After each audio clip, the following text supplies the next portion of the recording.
पुण्यातील शांत गल्ली, पण दररोज तिथं एका तरुणाच्या घरी येत होत्या परदेशी तरुणी. हो, दररोज वेगवेगळ्या देशातून, कधी रशिया, कधी थायलंड, कधी नेपाळ, पण त्या येत होत्या एका साध्या मध्यमवर्गीय तरुणाच्या घरी. लोक पाहायचे, कुजबुजायचे, हा कोण आहे रे हा मुलगा? दररोज परदेशी मुली येतात पण जातात शांतपणे. घरात नक्की काय होतं? कधी दुपारी, कधी संध्याकाळी टॅक्सी थांबायची, सुगंधी परफ्यूम हवेत दरवळायचा आणि काही तासांनी तीच गाडी परत निघायची. खिडक्या कायम बंद, पडदे ओढलेले आणि आत काय होतं याचा थांग कुणालाही लागत नव्हता. काही दिवसांनी परिसरात कुजबूज वाढली. घरात येणाऱ्यांमध्ये फक्त मुली होत्या, पण त्या कधी बाजारात दिसायच्या नाहीत, ना कोणाशी बोलायच्या. त्या शांत गल्लीत रात्री कधी गाडी थांबायची आणि हलक्या पावलांनी काही जणी आत शिरायच्या. लोक म्हणायचे कदाचित शूटिंग चालतंय, पण शूटिंगचा एकही कॅमेरा दिसला नाही. एक दिवस मात्र गोष्ट वेगळी वाटली. शेजारी असलेल्या वृद्धाने सांगितलं, काल रात्री 2 वाजता घरातून किंचाळण्याचा आवाज आला. मी बाहेर आलो, पण लगेच लाईट बंद झाली. ही माहिती थेट पोलिसांपर्यंत पोहोचली. गुप्तपणे निरीक्षण सुरू झालं. दररोज नवीन मुली, वेगवेगळ्या गाड्या आणि काही वेळाने येणारे अनोळखी लोक, पण कुणाच्याही नजरेला चेहरा ओळखीचा नव्हता. 3 दिवस निरीक्षण केल्यावर पोलिसांनी अचानक कारवाईचा निर्णय घेतला. संध्याकाळी 7च्या सुमारास गाडी येताच पथकाने दरवाजावर धाड टाकली. दार उघडलं. अंधारात सुगंधी धूर, मेणबत्त्यांचा उजेड आणि पार्श्वभूमीवर हलकं संगीत. भिंतीवर ठेवलेले मसाज ऑइल, सुगंधी टॉवेल्स आणि कोपऱ्यात बसलेल्या काही तरुणी, त्यांच्या चेहऱ्यावर भीती स्पष्ट होती.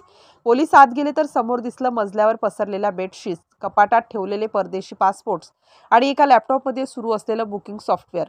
तो तरुण, ज्याचं नाव सुमित, बदललेलं नाव, घाबरून उभा होता. त्याच्या हातात फोन, ज्यावर चालू होती एक chat. Client arrived, prepare room.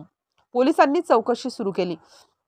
पहिल्याच खोलीत 2 परदेशी मुली सापडल्या, एक थायलंडची, दुसरी नेपाळची. त्या दोघी घाबरलेल्या होत्या. त्यांनी सांगितलं, आम्हाला सांगितलं होतं की आम्ही स्पा थेरपी शिकायला आलो आहोत, पण इथे आम्हाला ग्राहकांसाठी पाठवलं जातं. घराच्या दुसऱ्या मजल्यावर गेल्यावर अजून 3 खोल्या सापडल्या. प्रत्येक खोलीत बेड, लाईट्स, म्युझिक सिस्टीम आणि दरवाजाजवळ लिहिलं होतं, session in progress, season in progress. पोलिसांनी जप्त केले मोबाईल्स, कॅमेरे आणि 1.5 लाख रुपये रोख. लॅपटॉपमध्ये 48 ग्राहकांची यादी होती, प्रत्येक नावासमोर रक्कम लिहिलेली, 2500 ते रुपये 8000 पर्यंत.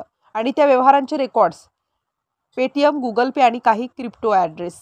त्या मुलींच्या चौकशीत समोर आलं, हे सगळं धनराज, प्रिया आणि अनुजा तिघांच्या नेटवर्कचा भाग होतं. सुमित फक्त लोकेशन मॅनेजर होता. परदेशी मुलींचं राहणं, खाणं, ग्राहक बुकिंग सगळं त्याच्या घरातून चालायचं. त्या मुलींना एका बंद खोलीत ठेवून प्रत्येक सकाळी नवीन शेड्यूल दिलं जायचं. त्यात लिहिलं असायचं, client number 1 11 AM, client 2 1:30 AM. त्यांच्या शरीरावर जखमा होत्या, काहींच्या डोळ्यात भीती कायमची बसली होती. एका मुलीने सांगितलं, जर कुणी नकार दिला तर आम्हाला अन्न बंद केलं जायचं. फोन नाही, बाहेर जाणं नाही. जे बाहेरून साधं वाटायचं ते प्रत्यक्षात जाळ्यातलं केंद्र होतं. खालच्या खोलीत कॅमेरे लावलेले होते, ज्यातून सेशन रेकॉर्ड केलं जायचं आणि काही व्हिडिओ परदेशी वेबसाईट्सवर विकले जात होते. पोलिसांनी घर सील केलं. सुमितला अटक केली. त्याच्याकडून काढलेल्या माहितीवरून शहरातील आणखी 9 ठिकाणी छापे टाकले. त्या रात्री 11 परदेशी मुली आणि 5 भारतीय महिलांना मुक्त करण्यात आलं. त्यांच्यात एक 15 वर्षाची मुलगी होती. ती गप्पच होती, पण तिच्या डोळ्यात भीतीचा इतिहास होता.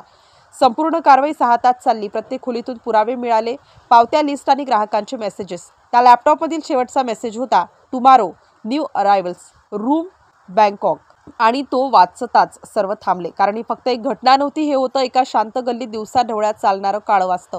त्या रात्री पोलीस व्हॅन निघाली, घरावर सील लागला आणि गल्लीत पहिल्यांदा शांतता नव्हती तर भीती होती. लोक थांबून पाहत होते त्या घराकडे, जिथं दररोज सुगंध दरवळायचा, पण त्या सुगंधामागं दडलेला होता पापाचा वास.